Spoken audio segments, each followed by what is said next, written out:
Pessoal, boa tarde. Dando então sequência aqui ao 17º Encontro de Colecionadores, teremos então, a partir de agora, a palestra com a professora doutora Luciana Helena, da Universidade Federal de Goiás, que vai falar um pouco da gente aí sobre Buenolândia e também do processo de formação do nosso povo. O tema da palestra é análise da numismática. Ela conseguiu fazer, misturar a numismática nesse contexto, nesse conteúdo que ela vai estar trazendo para a gente. A análise da numismática e da transição fundiária. Impacto na elite agrária de Goiás. Por favor, professora.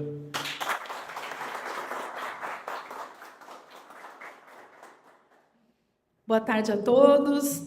Muito obrigado pelo convite, Eliezer. Quero estender aqui, em nome do Eliezer, toda a direção, né, todos os membros, a simpatia, o zelo, o cuidado, e de trazer o ambiente acadêmico para dentro desse encontro tão importante, né, da sociedade goiana de numismática, trazer a referência aqui da Universidade Federal de Goiás. Essa pesquisa ela é iniciada a partir do IESA, que fica aqui no Samambaia, no campus de Goiânia, e dentro do Laboter, que é um ambiente é o Laboratório de Pesquisa da Geografia Cultural aqui do campus em Goiânia. E eu pertenço ao campus de Goiás, do curso de Arquitetura e Urbanismo. Então, a minha área de pesquisa é dentro da arquitetura e urbanismo e também na referência da geografia com abordagem cultural. Nós estamos vendo aqui uma paisagem de um quintal interior, ali em Buenolândia, e logo no segundo plano, a igreja Nossa Senhora do Rosário, que é uma igreja inicial do processo geopolítico de ocupação e de troca de território entre Portugal e Espanha. E o processo desse projeto era atuar justamente na salvaguarda da casa que o Bartolomeu faz nesse arraial. Oi? Oi? É que eu apertei? Oi. Essa casa foi um ponto colocado justamente para a troca de território. Obrigada. E não fazia sentido na pesquisa, por que tinha uma casa num arraial minerador?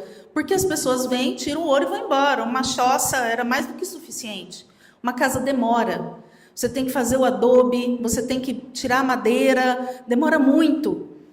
Então, tinha uma missão por trás disso. Então, o bandeirante, ele precisava fixar um ponto. Ele fixa esse ponto no Arraial da Barra e desenvolve uma ocupação ao longo do Rio Vermelho com 4 igrejas em 4 arraiais.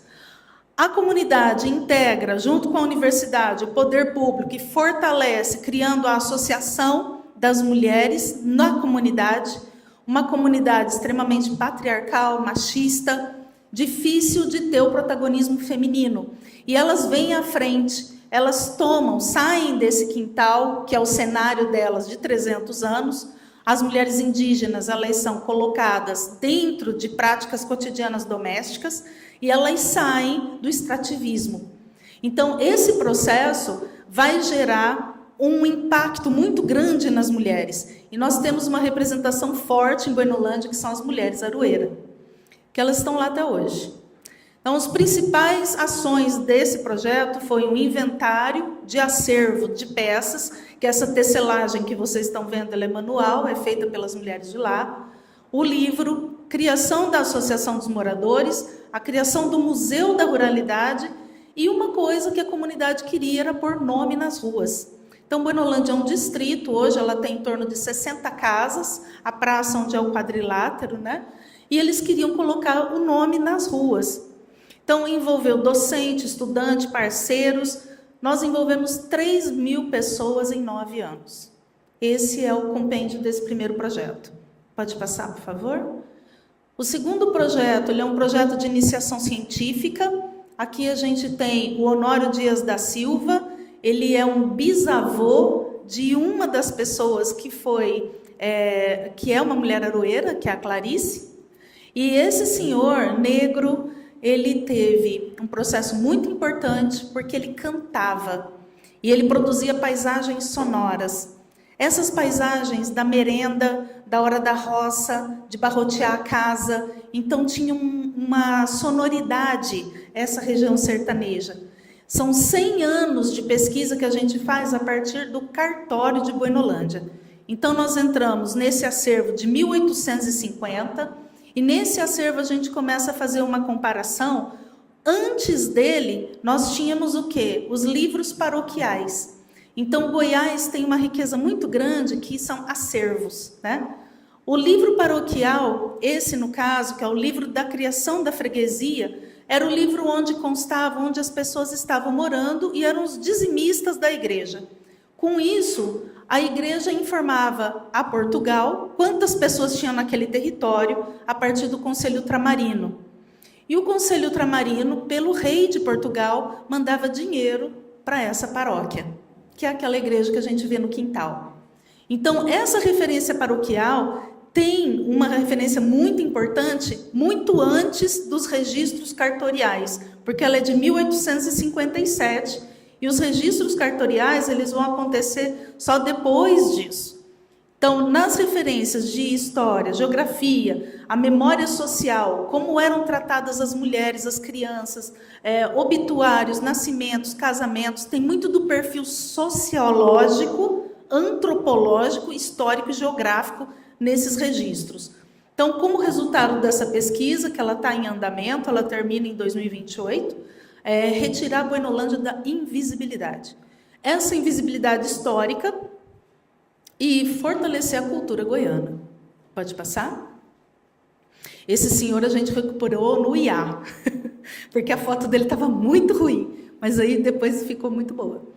E, por fim, o projeto que a gente está fazendo agora de extensão, ele é chamado Arraial da Barra é Patrimônio, é o lançamento do livro desse ano.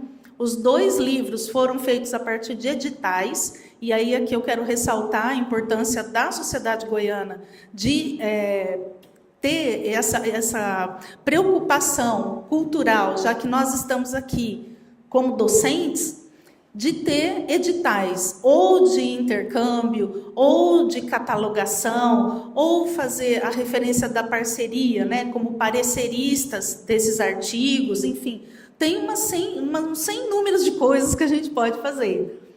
Nesse projeto de extensão, que ele vai terminar o ano que vem, nós temos uma coisa muito específica, que é colocar o livro do Arraial é Patrimônio, né, integrando uma trilogia. Então, o livro do Terras da Santa vai contar sobre as casas, a ocupação do território.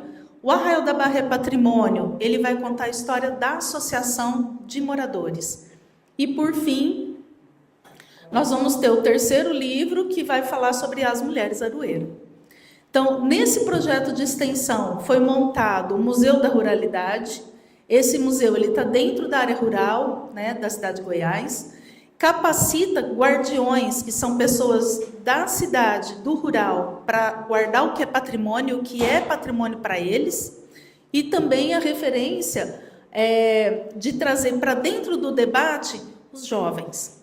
Então, esses jovens guardiões, eles trazem o que é importante enquanto museologia comunitária e preservação rural. É um processo de democratização.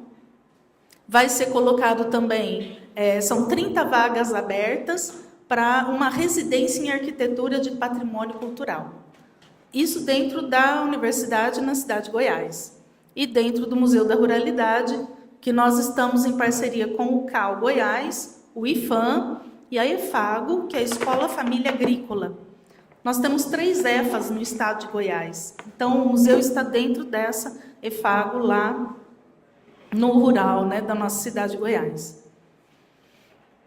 São esses 3 projetos para a gente ter um pouco a ideia de onde vêm os dados que eu vou trazer e de onde vem esse percurso, né, que tem quase 10 anos de pesquisa nesse lugar. Um pouco, né, do trajeto que a gente faz, as pessoas veem a gente fazendo pesquisa, não faz ideia por onde a gente passa, né? Aí são as passarelas, aí, as partes internas aí da cidade onde a gente vai para a área rural. Pode passar?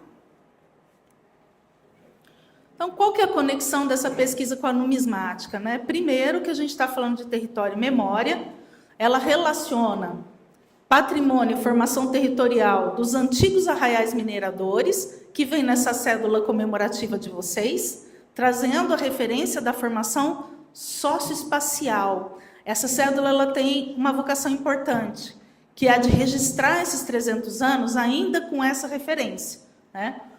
A circulação monetária, que ela evidencia uma rede de comércio, ela evidencia que depois da mineração, a ocupação rural do século XVIII, ela vai sair dentro desse processo do ouro para a moeda.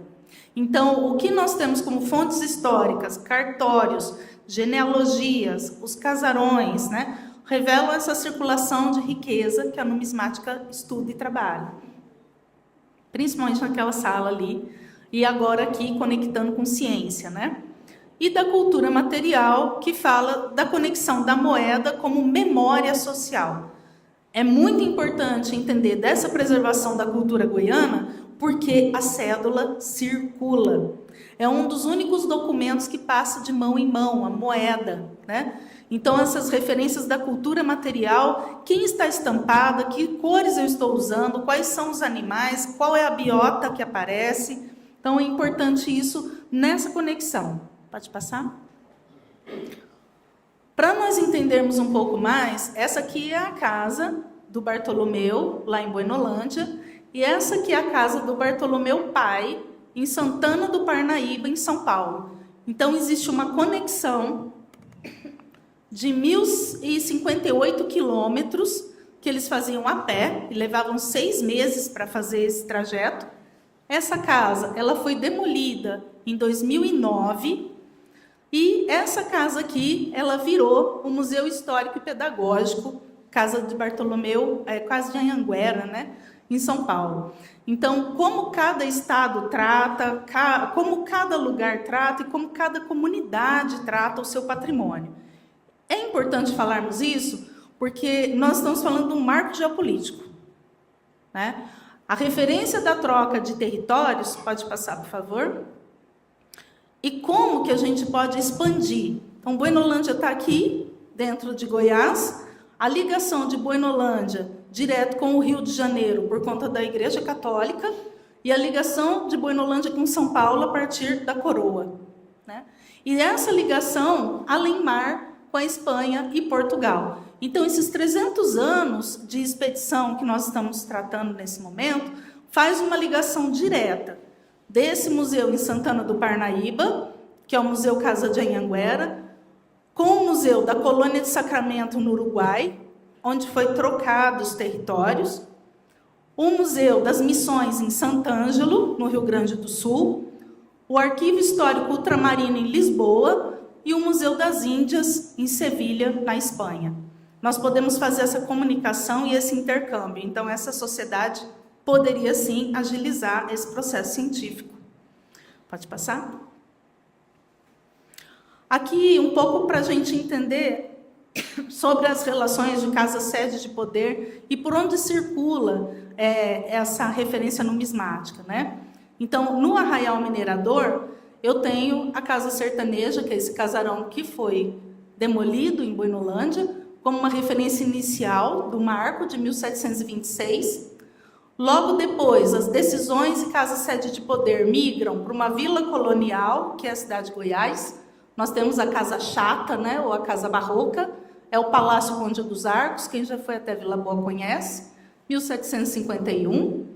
Na sequência, Goiânia, com o plano diretor da Cidade Jardim, com uma outra morfologia urbana, e aí o palácio com cara art déco, né, no movimento, o Palácio das Esmeraldas, em 1933, e, por fim, o plano piloto modernista de Brasília, com a Casa Modernista do Palácio do Alvorada, em Brasília, em 1960. Então, todo esse movimento aqui revela a base também de ligação entre a ciência e a numismática. Pode passar. Aqui, então, eu trago para vocês Buenolândia. Nós temos uma referência muito forte da condição da ocupação bandeirista. Desse lado direito, né, nós temos o Rio Bugre, do lado esquerdo, o Rio Vermelho. Eles se juntam e formam a barra. Então, barra é exatamente esse delta da junção dos rios que vai formar o rio Araguaia. Ele é um afluente. Então, como o bandeirante faz? Da mesma forma em São Paulo, ele vai fazer aqui em Goiás. Esse quadrilátero inicial, próximo do rio, ele traz um cruzeiro, que é um marco católico, para futuramente, desenvolver a igreja, a casa, o largo, que é um lugar estratégico de visibilidade, um lugar de chegada. Pode passar? Aqui para vocês conhecerem um pouco a Boinolândia, quem não foi ainda. A região da Ponte do Apertado, é o Rio Vermelho, logo na entrada. Essa ponte não existe mais, ela já foi substituída.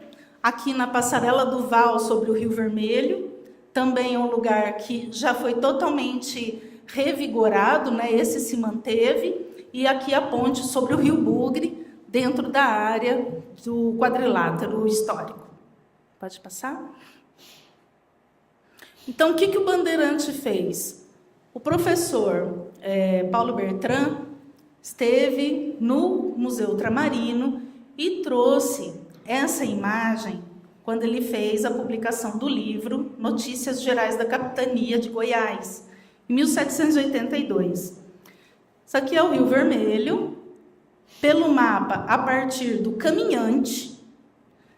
A visão dele, aqui é a Serra Dourada, e cada um dos arraiais que ele foi fundando até chegar no Araguaia. Então, a condição de cada um era uma igreja, Então, nós temos, no primeiro aqui, quem está saindo de Goiânia, chegando em Goiás, aonde tem aquele posto da polícia rodoviária, ali é o primeiro ponto, que é Pilar, Nossa Senhora do Pilar, o arraial de Ouro Fino. Ela está hoje totalmente em ruínas, ela era assim, e hoje ela está dessa forma. Na sequência do Rio Vermelho, ele vem ocupando aqui com o Ferreiro, a igreja de São João Batista, depois Santana, que é uma alusão a Santana do Parnaíba. Aqui essa é a nossa catedral, ela não é, a igreja era simples, assim como a gente vê as demais, Ela já foi reconstruída por mais de 8 vezes no mesmo lugar. E na sequência, a Barra, que é a junção dos dois rios, a igreja de Nossa Senhora do Rosário da Barra. Essa sequência eu coloco na pesquisa, então, como o Complexo dos Arraiais. É um museu a céu aberto, ele possui imensas características de comunidades, de festejos, de comidas, de vivências, de imersões possíveis, que são mantidas por essas comunidades. Por que essas comunidades estão aqui e não foram embora? Por causa dessa Serra Dourada aqui, ó. A topografia faz com que essas comunidades permaneçam, porque se fosse plano, já teria sido totalmente mecanizado e colocado cana, eucalipto, o que fosse. Então, a Serra Dourada é a grande guardiã. E o que a gente tem hoje condições de fazer, na implantação, são 43 quilômetros ao longo do Rio Vermelho, que foram ocupados com esses 4 arraiais, e dá uma olhada no mapa do caminhante. O quanto eles estavam próximos da referência geográfica, e da referência de ocupação espacial, perto do que era desenhado ainda sobre pele de animais, e a referência do que a gente tem hoje com esse enfoque, digital. Pode passar? Então, estudando um pouco mais, nós fomos percebendo que cada uma das igrejas, quando se abre no verde aqui, a referência das Seis Marias, aqui no azul, então cada uma dessas igrejas, elas abrem um eixo de ocupação que hoje a cidade de Goiás é essa parte mais escura, toda ela está sob o aspecto de Seis Marias. Ainda essas comunidades não têm a regularização fundiária. E o que isso significa? Que os seus vizinhos, Itaberaí, Itoraí, Guaraíta, Itapuranga, Quifaina, Matrinchã, todas essas outras cidades, elas estavam juntas nesse território. Mas a gente vê que concentra-se a partir do Rio Vermelho. A cidade de Goiás está aqui, a sede urbana, né, que é onde a gente tem a Catedral de Santana. E todo esse aspecto aqui é o grande complexo dos arraiais, que pode e deve, né, ser mantido, reformas e tombamentos. Né? Mas ainda não acontece. Pode passar.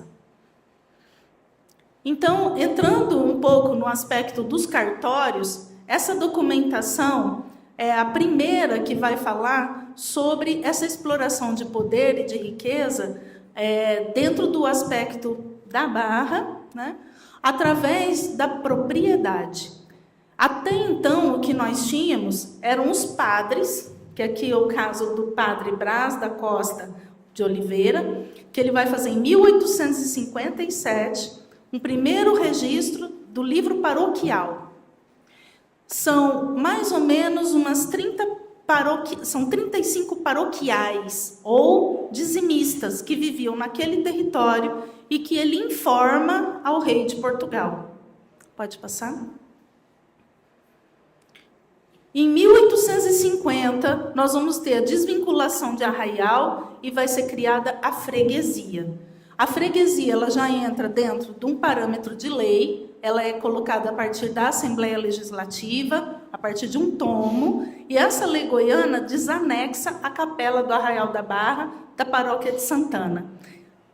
A Barra vira freguesia e a paróquia de Santana, onde está Santana, vira vila. Vila Boa de Goiás.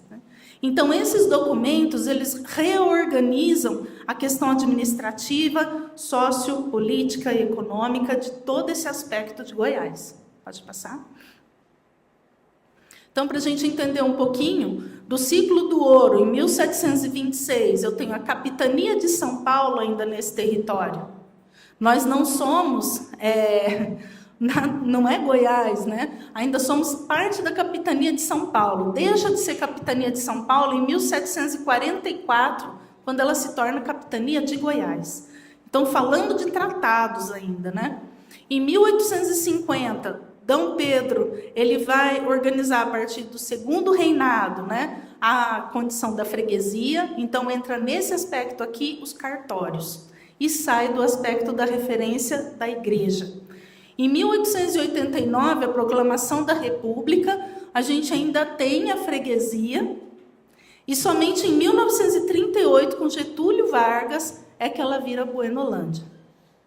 Então, a referência do que é rural e do que é urbano no Brasil vai ser modificado só com Getúlio Vargas, com a criação do IBGE.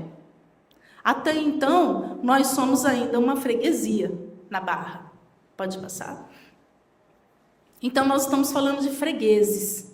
Nós não estamos falando de colonos e não, muito menos da condição urbana, que não existia.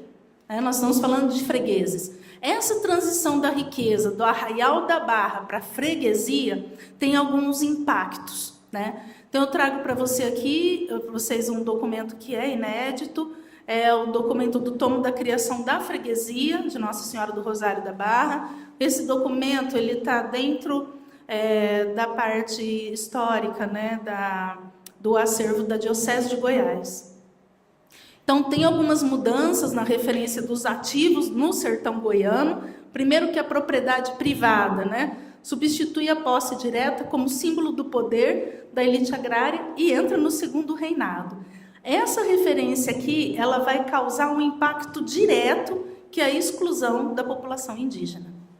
Essa exclusão da população indígena pela falta de acesso à leitura, acesso à informação e, principalmente, na numismática e na estrutura fundiária, o registro paroquial de terras, ele se torna fundamental para fazer a transição do poder jurídico para a promulgação de leis em 1850.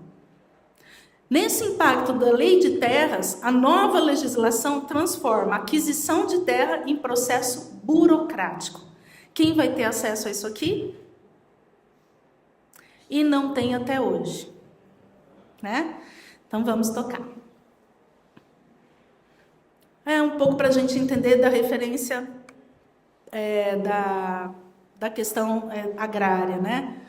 Então, a numismática, a partir dessa referência da moeda como símbolo de poder, né, de Dom Pedro II, ela se torna central na economia local. Eu estou falando desse local. Eu estou falando de uma freguesia. Então, eu estou entrando com dinheiro do império dentro de uma freguesia, dentro de um sertão de pessoas que não têm leitura, dentro de um lugar que era a mão de obra para que se fosse feita a vila, que é colonial. Nós não estamos falando de arquitetura colonial, nós estamos falando das pessoas que faziam a arquitetura colonial e que movimentavam a partir desse símbolo, né, da moeda de Dom Pedro. Então, como que isso vai acontecer se essas pessoas não têm acesso à leitura? Não têm acesso ao mundo físico? Essa posse de terras, a partir do arraial, ela foi revalorizada. Então, eu tenho um processo de burocratização, eu tenho um processo monetário e tenho um processo documental, que não chega nos outros povos. A referência da propriedade, ela vai se evidenciar com o apagamento das populações originárias.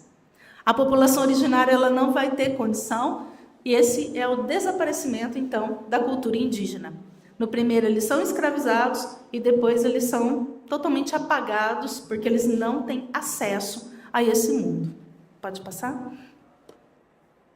Aqui, a igreja fazendo o tomo, né, a partir das paroquiais. E uma coisa que nós percebemos é que, ainda hoje, os lugares têm o mesmo nome. Ainda hoje as comunidades moram no lugar que tem o mesmo nome. Areias, a Barreada, Boa Vista, o Bugres, o Engenho Santana, o Córrego do Jequitibá, eles ainda têm os mesmos nomes. E os sobrenomes das pessoas, quando isso aqui foi colocado para a comunidade, foi emocionante. Porque eles viram o sobrenome deles de bisavô, de vó, de tio. E uma coisa muito comum no rural são tios que casam com sobrinhos, ou cunhados que ficam viúvos e casam com cunhados que são solteiros, porque eles têm duas falas interessantes. Primeiro, que a terra fica na família, e depois que ninguém judia das crianças. Então, quem é o seu sobrinho passa a ser seu filho. Essas referências de sobrenomes aqui gerou os nomes de rua do Arraial da Barra ou da Buenolândia hoje, escolhido por eles.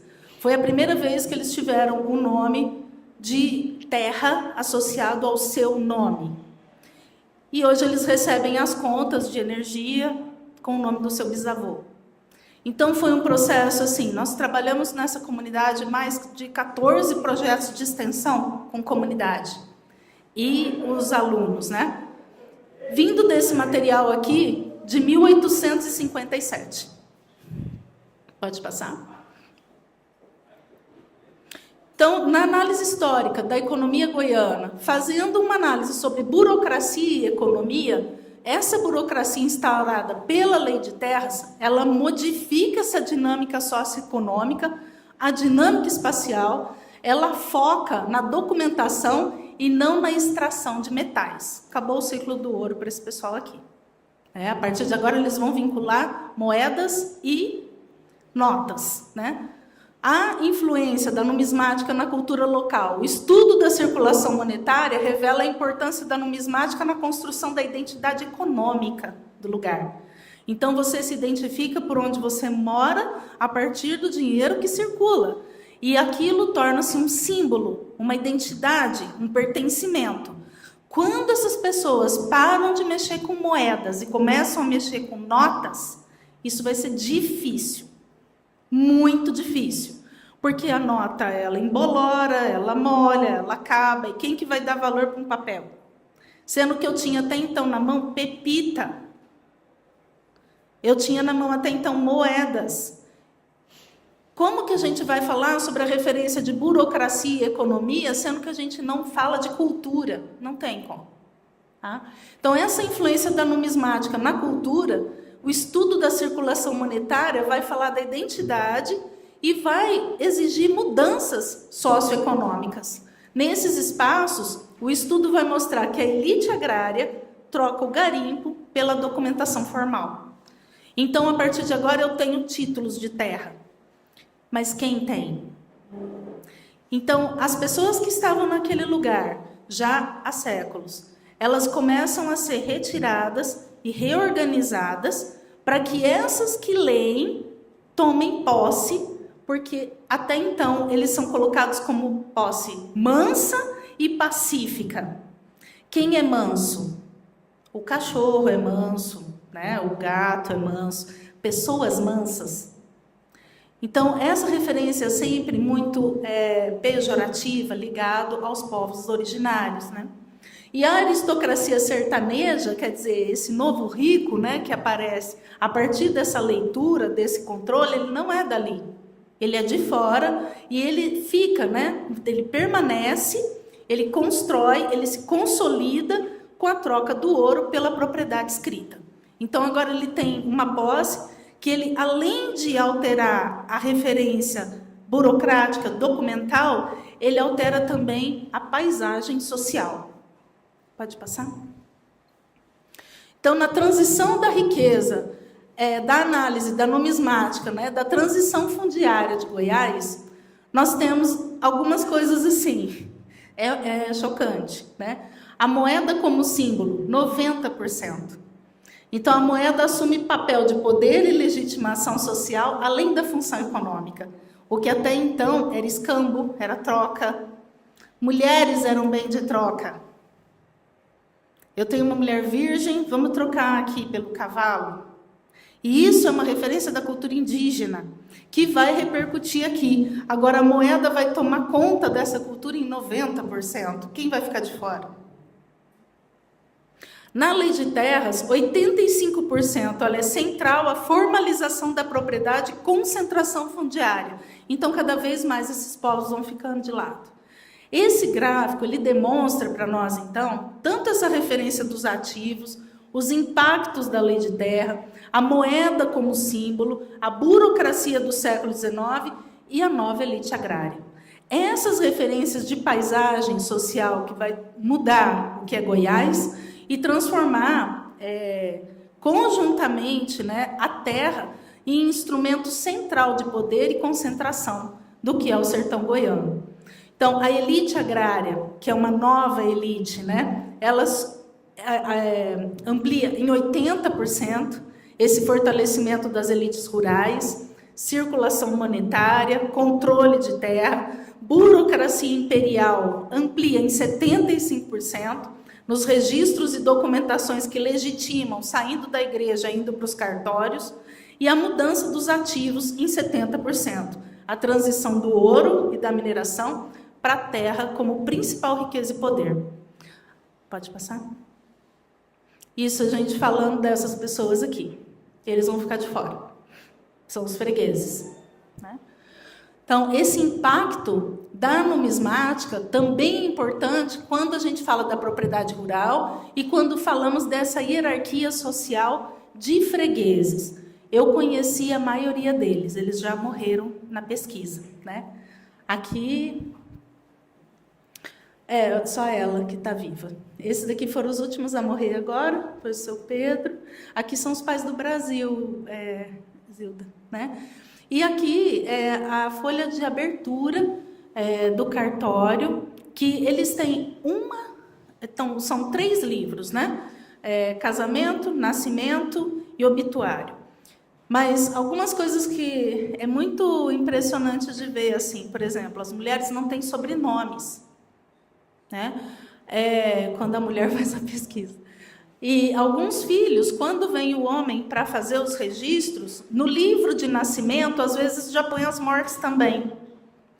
Eu tenho 3 filhos, um tem 5, outro tem 7, outro tem 10, mas eu perdi 2, já põe aí junto. Então, registrava tudo junto. E o escrivão fazia um texto corrido, né? Então, é muito interessante, porque tem o nome dos escrivãos, é um processo que a gente precisou de autorização do Tribunal de Justiça de Goiás e também da Procuradoria daqui de Goiás, né? Essas pessoas, elas têm toda a sua árvore genealógica dentro desses documentos. E as pessoas ainda moram lá. Então tem uma referência muito forte com a terra, e essa referência de terra para eles não é monetária, é honra, é a terra do meu pai, é onde eu tenho meus parentes enterrados, é o cemitério da família que está no pasto, ainda dessas casas barroteadas. Então esses documentos aqui, essas pessoas aqui nunca leram.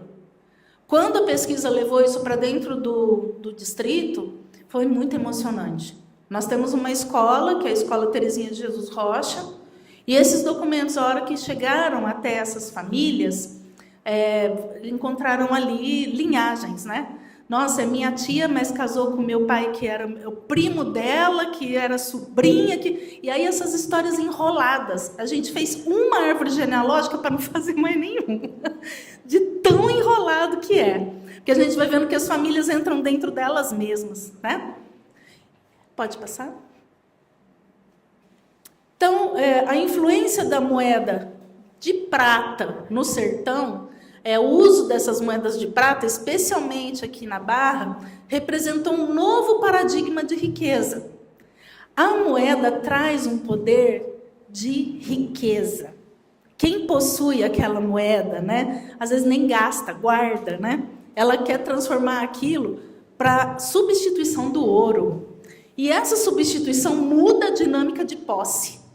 Então, nós estamos falando de vaidade, nós estamos falando de corrupção, nós estamos falando de um lugar que tinha um viés muito forte ligado à natureza, e agora essas pratas, elas não vêm da natureza.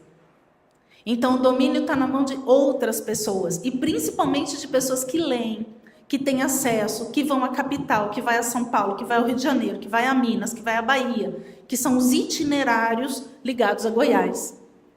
A burocratização dessa posse de terras, ela vai trazer uma transição de poder muito importante entre esses proprietários.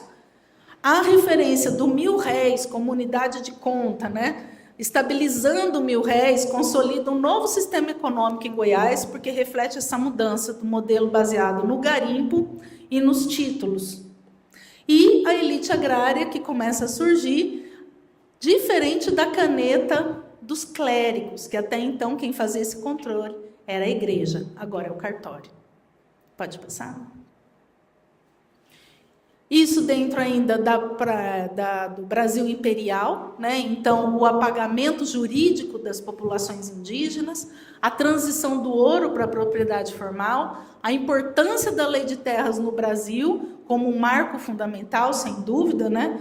Mas ele altera a forma como a propriedade era adquirida e reforça essas desigualdades sociais. Então, a elite agrária, as suas estratégias, elas acabam desenvolvendo, né, transformando terras em capital e solidificando essa influência.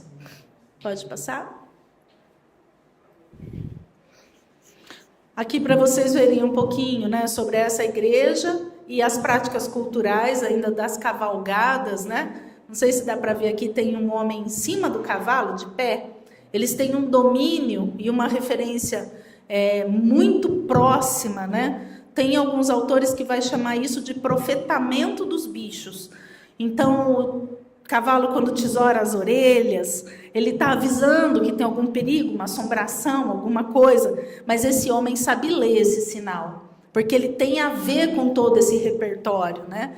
Aqui a parte de fora da igreja, o cemitério logo ao lado, para aqueles que têm posse. Quem não entra na igreja vai ficar de fora, então quem pode entrar são aqueles que dizimam, brancos, ou que têm posse de terras. Esses ficam aqui em cima. Quem vai ficar aqui de fora? Os que não têm alma. Quem não tem alma? Os indígenas. Tá? Então, aqui fora ficam todos esses na referência inicial. Na sequência, nós temos os negros, porque os negros, para chegar aqui 6 meses a pé, era caríssimo quem tinha condição de ter um negro escravo em Goiás, né? E ele era para minerar, o negro não era para trabalhar em serviço doméstico, senão esse senhor vai pagar multa. Nós temos cartas régias disso, né? E esses... O negro também não tinha alma na minha visão. Não tem religiosa, alma, né? não tem. Então, esse cemitério associado, ele é criado posteriormente, porque as pessoas que tinham dinheiro eram enterradas no altar, junto com os clérigos, né? Mas isso começou a dar um mau cheiro muito forte, e aí eles criaram esse cemitério lateral. Então, tem o sino aqui do lado e tem o outro sino do campanário, que isso daqui anuncia ordens reais também, né? E festejos e tudo mais. Então, uma das coisas impressionantes que nós vimos, por exemplo, no cartório, é que tem muito signatário a rogo, muito. Todo documento, essas figuras elas se destacam nessa mudança de poder, porque justamente você vai precisar de uma medida, né, documental para ter legitimidade desse registro. E vai ser uma pessoa que lê, que escreve, que vai fazer para todos. Quem disse ele está fazendo ou não o que você quer, né? Então, a cultura material e o contexto econômico muda muito nessa inclusão de moedas e documentos e tem uma nova dinâmica de propriedade. Então, o que nós estamos vendo aqui é essa nova elite agrária. Muitos vão conseguir terra e os que não conseguem vão trabalhar para esses que conseguem. Pode passar? Então, finalizando, a lei de terras, ela transforma a terra na principal base de riqueza, funciona como uma reforma numismática do solo, né?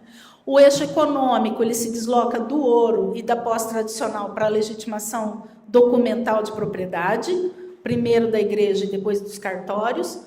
Os registros paroquiais, eles burocratizam, né, e reforçam a partir das ocupações do império. A igreja como agente de validação territorial é uma nova casa de moeda do sertão, né, porque vai transformar isso em dinheiro do Conselho Ultramarino para esse território. A formalização fundiária consolida uma elite agrária local e amplia uma concentração de terras. Os documentos analisados, né, dos cartórios e das paroquiais revelam processos de exclusão social e apagamento jurídico de populações subalternizadas. E o caso do Arraial da Barra, que é a Boinolândia, né, demonstra algumas permanências históricas de desigualdade ainda visíveis na ausência da regularização fundiária. Quero fazer um adendo aqui. A prefeitura, ela tem feito há um tempo a busca por essa regularização. Há um momento, uns 5 anos para cá, né, mais ou menos, Hilda, aqui a gente está debatendo o plano diretor faz mais tempo. Mas da regularização fundiária tem sido nos últimos 4 anos, mais ou menos, né? Mas existe uma resistência muito grande. Essa resistência, você conversa com as pessoas da comunidade, eles não querem a regularização. Porque eles têm experiências muito ruins, né? As experiências de, anteriormente, pessoas que tinham leitura e que conseguiam fazer essas burocracias, né? E depois, quando eles iam ver, a terra tinha sido passada para o nome de outra pessoa. Ou eles perderam o direito, né? Ou eles vão ter que pagar alguma coisa. Então, eles são, como se diz, ressabiados. E esse processo, ele tem que ser trabalhado junto com assistentes sociais, com pedagogos, com psicólogos, com uma equipe de trabalho, junto quando a gente trabalha com comunidade, habitação ou regularização fundiária. Era isso. Espero ter trazido um material assim para debate, né? Não é nada pronto, a gente ainda está em fase de pesquisa, mas convido a todos para conhecer o Arraial da Barra, conhecer a pesquisa e a Universidade Federal do Campus Goiás. Muito obrigada. Além das estrelas e outras coisas que era o direcionamento, mas quando eu vou por chão assim, eu não sei aonde vai estar algo que eu vou buscar, seja a esmeralda, seja o ouro, né? Como é que fizeram isso? Aonde eles chegam nisso? A outra pergunta, que é um questionamento, esse sem alma passa a impressão que não é pela cor e talvez pela brutalidade, né? Vamos imaginar que ele não tem a educação ao modo europeu, aí ele acha, então, fica lá o indígena, né? E os negros que vieram degradados da África. Seria isso a relação de não ter a alma? Pergunta do Edivaldo Davi. Por favor, doutora. Obrigada da pergunta. A primeira coisa, quando os bandeirantes saíam para fazer essa ocupação, eles tinham já uma ordem real. Eu não trouxe a imagem aqui, mas a gente tem a carta régia de Dom João VI encaminhada a Bartolomeu, falando para ele aonde ele tinha que ir fazer o quê. Então ele veio aqui cumprir uma missão.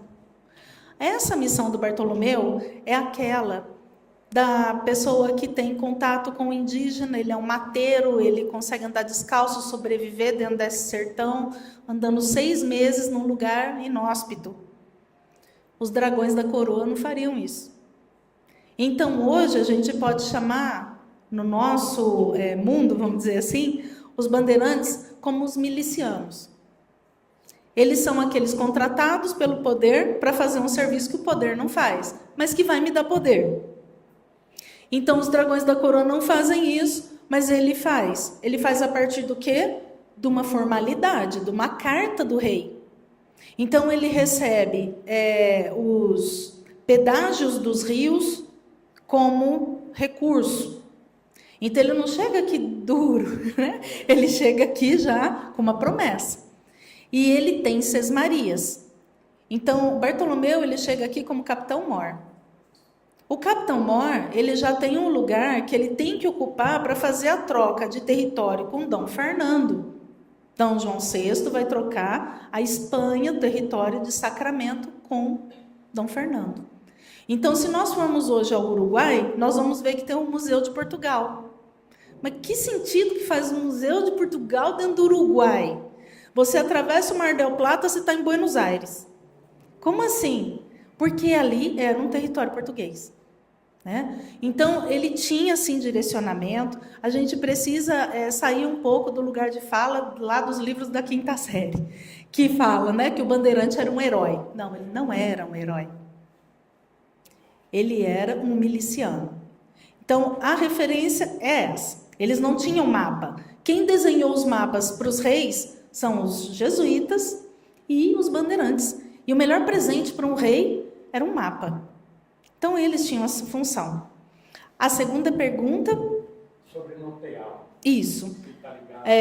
A primeira coisa, assim, indígena é uma palavra de hoje. Né? Os textos desse momento, eles vão chamar de negros da terra. Quem são os negros da terra? Os que não somos nós, europeus. Os que estão nus. Os que não têm alma.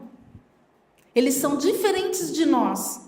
Porque eles não vieram, não partiram de onde nós partimos. Se nós pegarmos, por exemplo, os textos do Saint-Hilaire, do Poe, eles vão falar que as mulheres aqui em Goiás são sujas, feias, fumam cachimbo, elas são fêmeas para machos. Porque qual que é a ideia que eles têm de mulher? As mulheres com a sombrinha, toda de renda, né? Então, quem está falando? Eu sempre digo isso para os meus alunos. Você está lendo um texto de quem? Se fosse um indígena, como é que seria a fala dele? Ele não seria sem alma. Então, Anhanguera é um nome dado e totalmente distorcido pela Igreja Católica. Anhanguá, ou Anhan, quer dizer aquele que protege. Anhan era uma entidade dos indígenas que protegiam as mães com filhotes, para não serem mortas. Esse é o Anhan. Iguera é um diabo. A Igreja Católica pegou e inverteu isso tudo, dizendo que a Anhanguera era um diabo velho. Não tem nada a ver com a real, né, o significado real da essência da entidade protetora. Então, ele era feio, caolho, ele era todo... Né? Por quê? Porque ele era um mateiro, andava descalço. Aquela visão do chapelão, né, não é isso. Quando São Paulo fez 400 anos, precisava de um herói para simbolizar a ideia de São Paulo, quatrocentenária. Quem estava mandando em São Paulo naquele momento? Os italianos, com o dinheiro que estava sendo gerado pelo café. Mas como é que a gente vai pôr um italiano para ser, né, o símbolo? Não, vamos colocar um bandeirante, porque o bandeirante é um paulista. E eles inverteram a lógica do bandeirante. Então, a gente precisa aprofundar um pouco mais, né? Mato Grosso, Goiás, Cuiabá, né? Todas essas regiões, elas têm uma referência forte bandeirista. O que lá no sul a gente vai ter com os jesuítas. Os guaranis foram dizimados e os goiáses também. Sim. Respondi?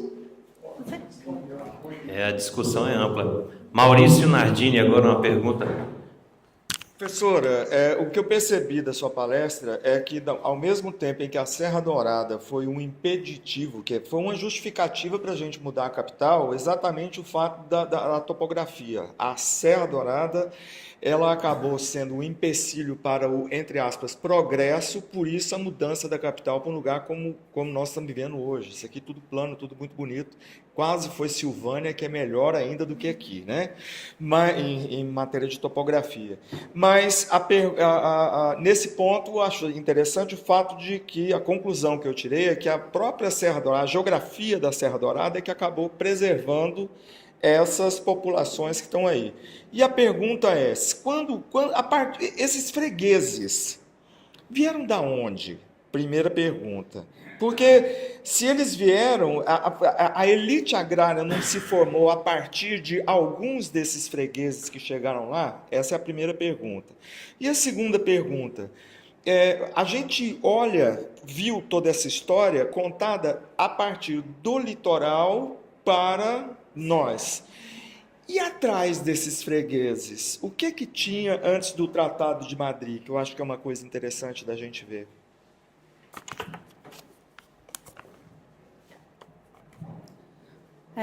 Sobre a Serra Dourada e a questão topográfica, né? Existe, na geografia, a gente chama de topofilia, né? A topofilia, topos é o lugar, então a gente está se referindo a um sentimento de pertencimento daquele lugar. Essa topofilia, quando a gente pensa nesses fregueses, e eles saem, mas eles voltam para morrer ali, tem alguma coisa nesse lugar. E isso incomodava a gente na pesquisa. A pesquisa é boa porque é isso, ela tem que te incomodar. Se tem alguma coisa confortável, muda de pesquisa, né? Uma coisa era isso, ter casa, sendo que era uma choça para mineração, e outra era voltar essas famílias para morrer no lugar. Então, tem cemitérios inteiros de 4 gerações, 5 gerações, e a casa de barrote está do lado. Então, existe uma referência de origem, né, muito forte, de enraizamento desse início do goiano. E a gente foi voltando para saber que casa era essa, que início era esse, que pessoa era essa. Até que nós caímos nas paroquiais. Porque a gente gostaria de ter, junto com a pesquisa da arquitetura e das oralidades, documentações que registrassem. Quem está registrado é quem existe. Mas a casa contava para nós, e o cemitério, que tinha outras pessoas que também existiam. Por que eles permaneceram ali? Porque era acidentado. Se fosse planificado, a gente não teria a mínima condição. Se fosse inundado, a gente não teria a mínima condição. Se fosse totalmente arrasado, né? Mas essas famílias, elas estão lá, como eu mostrei. A gente percebeu no dia que fizemos na escola, pessoas falando, mas esse nome aí. E isso mexe com o sentimento de pertença das pessoas. E eles vão se encontrando nessa topofilia. Até que nós entendemos que isso era uma ligação muito forte com a topografia. Então, nós entendemos assim, que o processo de mudança para a capital foi o segundo esvaziamento de Goiás, e o primeiro foi acabar o ouro. Acabou o ouro, houve um esvaziamento, eles foram para Cuiabá. E o segundo foi, vamos criar uma capital para sair das oligarquias. Essa referência de sair para criar uma nova capital é deixar tudo para trás.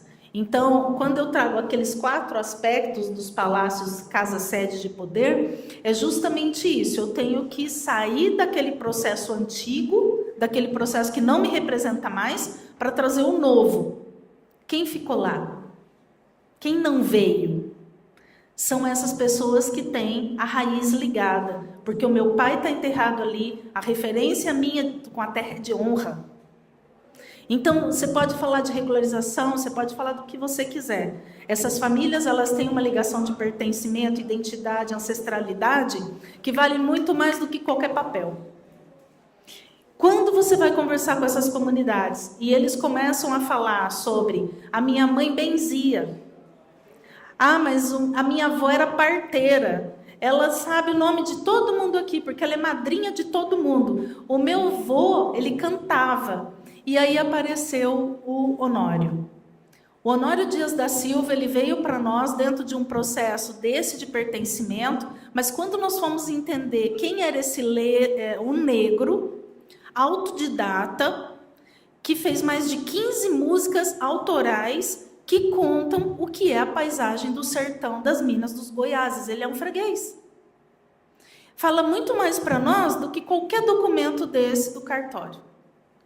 E aí a pesquisa foi se estendendo. Então era uma, acabou virando duas, acabou virando três, e que eu digo que eu vou morrer e não vou conseguir nem estudar tudo, porque elas vão abrindo, são vieses. Por mais que você queira fazer uma pesquisa na referência documental, quando você começa a conversar com a pessoa, ela vai trazendo elementos que vai te levando para outras direções. A gente foi acabar lá na Espanha e lá em Portugal. E nessa parte de baixo, na referência de Sacramento, ali onde é o Uruguai, né? Então, eles não têm ideia disso. Quem tem ideia disso? A pesquisa. Para vocês saberem como é que é a referência deles de localização, que foi muito ligada à pergunta que o senhor fez. Essas pessoas, ela ainda têm uma localização muito da ruralidade. Então, uma das coisas que a pesquisa fez foi o mapa de Boinolândia, que não tinha. Nós juntamos os mapas do censo do IBGE, que eram 3, e fizemos um mapa e levamos para a Câmara Municipal. E aí pusemos as mulheres de Boinolândia para falar para os vereadores que aquele era o território delas, do jeito delas, com as palavras delas. Goiás tem 10 minutos de tribuna aberta para qualquer pessoa que tenha o título, né, na cidade, ela tem direito à voz. E foi emocionante, né? Então, quando um deles fala de dentro, é muito diferente eu aqui falando deles, né? Então, todo esse processo que acontece dentro do território não fica só ali, ele se expande. Cada um de vocês goianos, que eu não sou goiana, eu tenho o título de cidadã vilaboense, que eu sou muito grata, né? Eu sou uma filha adotiva, mas os goianos nasceram desses quintais, onde as indígenas foram colocadas para serviços domésticos de práticas cotidianas e elas foram sendo aliciadas, violentadas diariamente por esses exploradores. Da onde vem? Dos indígenas. Então nós temos sim o sangue dos goiáses que foram dizimados pelas indígenas desses quintais com os exploradores. Pois é, mas a elite agrária surgiu dessas pessoas que estavam lá? Não. Então, a elite agrária veio importada? Veio. Porque eles tinham leitura. Então, dentro da pesquisa aparecem, por exemplo, procurações. Quem fazia procuração? Sobrenome de pessoas de Portugal. Oliveira, Jardim, né? Então, são nomes que não são dali. E os sobrenomes das pessoas que são dali, que eles reconheceram na escola, não são aqueles das procurações. Quem faz procuração? Padre, né? Então, o direito de propriedade sempre está ligado ao nome de homens. As mulheres vão ter direito à propriedade de terra no Brasil a partir dos anos 70. Direito a voto, né? Então, o que é a mulher nisso? A gente continuou sendo fêmeas para machos. Até o momento em que a Constituição traz dignidade, a Constituição traz processo participativo, em 1988, nós estamos falando de 40 anos. E aqui a numismática cuida de moedas romanas, Então, quantas mulheres nós temos com dignidade dentro da caracterização física de notas e moedas? A mesma coisa nos documentos. Então, é muito comum você pegar documentos que está escrito assim, Maria de tal, Maria de tal. Isso é assim, como a pessoa falou. Como é que ela chama? Maria de tal. Então põe lá. Elas não têm identidade. Primeiro por ser Maria, que todas somos. Maria Luísa, Maria Tereza, Maria, né? Mas Maria de tal, ela não tem nem de quem. E outro traço da ruralidade é falar o seguinte, que é a Cida do Zé do Peão. A Cida tem que ser de alguém, principalmente um homem, né? Então, todas as mulheres têm referência com os seus parceiros. Se morreu, casa instantaneamente com o outro. A mulher não fica sozinha. E a referência de terra é muito diferente para eles. Noção de conforto, noção de longevidade, né? O que é confortável para o goiano? Barriga cheia, mesa farta, receber bem, pôr para dentro, conversar, ser hospitaleiro. Isso é conforto para o goiano. Você perguntar para essas pessoas se elas tiveram alguma ligação com isso aqui, elas podem até ter dito assim, que isso aqui era do Bartolomeu, mas nunca é delas. Elas não merecem, elas não precisam. O seu Inocêncio, que morreu na pandemia, acho que foi na pandemia, né, Zilda? Mais ou menos na época da pandemia, ele falava assim, professor, aqui não tem luxice. Então, é uma visão simplificada da vida, né? Cheia da ruralidade. A cidade de Goiás é muito cheia da ruralidade. Todas as ruas têm nome, mas eles falam, é a rua da farmácia do Joaquim. Como é que chama a rua? Ninguém sabe, né? Não fala, que está muito ligado ainda ao senso de direcionamento geográfico. Você vai até a serra e vira, pega o contorno do rio e para na primeira árvore. Ainda é assim. E isso é ser goiano. E isso é ser maravilhosamente goiano. É ter a fé. É acreditar na parteira, acreditar na raizeira, na benzedeira. Ainda é isso. Isso é atraso? Depende. Para o Pô, para o Saint-Hilaire, machos, né? Fêmeas para machos. É um atraso. Mas para nós é pertencimento, identidade. A igreja da Barra, por exemplo, ela é barroteada pela própria comunidade. Eles cuidam dessa igreja, eles cuidam desse lugar. E muitas das pessoas, uma das entrevistadas, que é a Maria Tomé, ela fala, as mãos do meu pai estão nessa igreja. Então, é uma arquitetura digital. Ela tem calor, né? Ela tem um desenho, ela é orgânica. Então, é sobre isso. Como é que a gente trata numismática no meio desse... Aí é o debate, né? A referência de poder, de burocracia, referência de terra, referência que muda, né, a paisagem social quando a gente vai tratar de ouro, de moeda, de cartório e de igreja. Foi a proposta que eu tentei trazer para o debate. Responde.